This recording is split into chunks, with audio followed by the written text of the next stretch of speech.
రెడ్డి పైన మామూలుగా కూటమి నేతలు తెలుగుదేశం పార్టీ, జనసేన, బీజేపీ తక్కువ కావచ్చు, టీడీపీ, జనసేన విమర్శలు చేశారు. ఇప్పుడు విజయసాయిరెడ్డి బీజేపీ నాయకుడిగా తిరిగి వస్తే సో మామూలుగా ఉండదు. చంద్రబాబు నాయుడు పక్కన విజయసాయిరెడ్డి ఊహించుకోండి ఒకసారి సీన్. సో ఎలా ఉంటుంది అని, ఎందుకంటే బీజేపీ నాయకుడిగా మరి ఉండాల్సిందే కదా. చంద్రబాబు నాయుడు దగ్గర లేకపోతే మోడీ దగ్గర ఉంటాడు మళ్ళీ విజయసాయిరెడ్డి. అది ఇంకా ఉంటుంది, ఎంబరాస్మెంట్గా ఉంటుంది కదా. అందుకరికి ఈ కూలింగ్ పీరియడ్ కావాలి. సో మీకు ఇంకొక ఉదాహరణ చెప్తాను. ప్రశాంత్ కిషోరే ఉంది. ప్రశాంత్ కిషోర్ జగన్మోహన్ రెడ్డికి కన్సల్టెంట్గా ఉన్నప్పుడు మామూలుగా లేదు. తెలుగుదేశం అనుకూల టీవీ ఛానల్ డిబేట్లలో చూడండి, ప్రశాంత్ కిషోర్ని ఎంత ఉతికారేశాడు. దుష్టుడు, దుర్మార్గుడు, సంఘ విద్రోహి, కులాల మధ్య చిచ్చు పెడుతున్నాడు, చిల్లర పనులు చేస్తున్నాడు, సోషల్ మీడియాలో అసభ్యమైన పోస్టులు పెట్టి, అది అన్ని రకాలుగా సర్వ సమస్యలకు మూలం ప్రశాంత్ కిషోరే అంటూ టీడీపీ అనుకూల మీడియాలో భయంకరంగా అటాక్ చేశారు. సడన్గా కట్ చేస్తే గన్నవరం ఎయిర్పోర్ట్లో లోకేష్తో కలిసి ప్రశాంత్ కిషోర్ నడుస్తున్న విజువల్స్, చంద్రబాబు నాయుడుతో సమావేశం.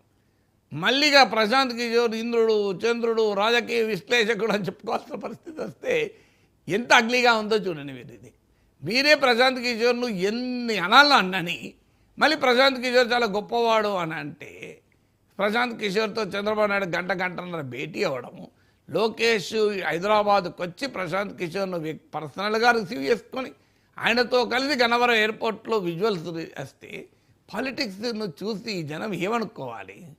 సో అంటే లేదని మీరు ప్రశాంత్ కిషోర్ను ఆ స్థాయిలో అటాక్ చేయకపోతే ఏం కాదు. అటాక్ చేసేటప్పుడేమో భయంకరంగా అటాక్ చేస్తారు. అది మోడీ కానీ, విజయసాయిరెడ్డి కానీ, ప్రశాంత్ కిషోర్ కానీ. మళ్ళీ కౌగలించుకుంటే మామూలుగా కౌగలించుకోరు, ఆలింగనము. సో ఈ ఎక్స్ట్రీమ్స్ వల్ల రాజకీయాలు ఇబ్బంది.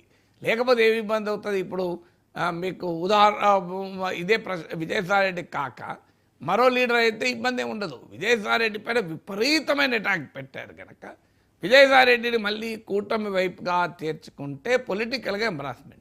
అందువల్ల విజయసాయిరెడ్డి ఈ లోపల కొంతసేపు వ్యవసాయం చేసి వచ్చి తర్వాత జగన్మోహన్ రెడ్డిని తిట్టకుండా 10 సార్లు తిడితే, జగన్మోహన్ రెడ్డి తిట్టిన వాడు యాక్సెప్టబుల్ కదా మనకు, ఎవరైనా కానివ్వండి. పాపనాశనం కదా జగన్మోహన్ రెడ్డి తిడితే. రఘురామకృష్ణరాజు జగన్మోహన్ రెడ్డి బీఫార్మ్ ఇస్తేనే కదా ఎంపీ అయింది. మళ్ళీ ఆయన బయటకు వచ్చి జగన్మోహన్ రెడ్డి తిడితే కూటమికి అత్యంత ఆప్తమిత్రుడు అయ్యాడా లేడా? సో ఇప్పుడు విజయసాయిరెడ్డి కూడా కూటమి ఇకోసిస్టమ్, కూటమి శ్రేణులకు కావచ్చు, కూటమి అనుకూల మీడియాకు కావచ్చు, విజయసాయిరెడ్డి ఆప్తమిత్రుడు కావాలి అంటే విజయసాయిరెడ్డి పట్ల ఆ ప్రేమాభిమానాలు రఘురామకృష్ణరాజు పట్ల ఎట్లా కుదిరాయో అట్లా కుదరాలి అంటే ఆయన జగన్మోహన్ రెడ్డిని అనేక రకాలుగా విమర్శించాలి. జగన్మోహన్ రెడ్డి ఆయన అనేక రకాలుగా విమర్శించితే, గతంలో విజయసాయిరెడ్డి పైన టీడీపీ దాని మిత్రపక్షాలు చేసిన దాడి ప్రజలు మర్చిపోయి, ప్రజలు కాదు టీడీపీ శ్రేణులు మర్చిపోయి, ఇప్పుడు మావాడే కదా, ఎందుకంటే మా జగన్మోహన్ రెడ్డి తిట్టిన వాడు మావాడే కదా. సో నాగబాబు ట్వీట్ గుర్తొస్తుంది మనకు, మన పరాయి వాళ్ళతో కలిసిన మనవాడు పరాయివాడే, మన వాళ్ళతో కలిసిన పరాయివాడు కూడా మనవాడే. సో ఇక్కడ మన వాళ్ళతో కలిసిన పరాయివాడు మనవాడే, పరాయివాడిని తిట్టిన మనవాడు కూడా మనవాడే, పరాయివాడిని తిట్టిన పరాయివాడు మనవాడే. ఇప్పుడు నాగబాబు ట్వీట్కి ఇది అడిషనల్ ట్వీట్. పరాయివాడిని తిట్టిన పరాయివాడు మనవాడే. పరాయివాడు ఎవరు? జగన్ తిట్టిన మరో పరాయివాడు ఎవరు? విజయసాయిరెడ్డి. సో పరాయివాడిని తిట్టిన పరాయివాడు మనవాడే కనుక విజయసాయిరెడ్డి మనవాడు చేసుకునే పనిలో ప్రాసెస్ ఇది. మీరు చూస్తుండండి, ఇలాగే విజయసాయిరెడ్డి జగన్ను ఇంకా అంటాడు.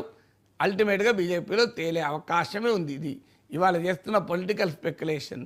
ఈవెన్ ఆయన రాజకీయాల నుంచి నిష్క్రమిస్తాడన్న రోజు కూడా నేను ఇదే